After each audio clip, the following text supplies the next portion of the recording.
Right, so with the rear control arms all taken care of, finally at a point where I think they're gonna work out pretty good. Time to move on to the next part. And I think I'm gonna tackle the axles next. I got a brand new Miata rear axle here, and I have my old Audi axle here. Basically, just gonna cut and splice this. Not 100% sure if I want to splice it at the end over here or over here. I don't want to do it in the middle because I think it looks funny with a coupling in the middle.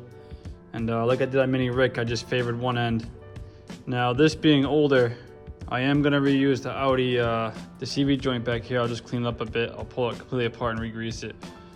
But besides the point, I don't know if I want to use most of this rod. It's thicker, or just use most of this rod. It's a little bit thinner, but it is a rear axle for me out, so I figured it'd be okay, especially in this application being a light Mini. So I don't know. I'm just gonna think about it for a second. I'll figure out which side I want to chop, and then we'll get it chucked up in a lathe, and we'll do some cutting and some drilling and make a coupling.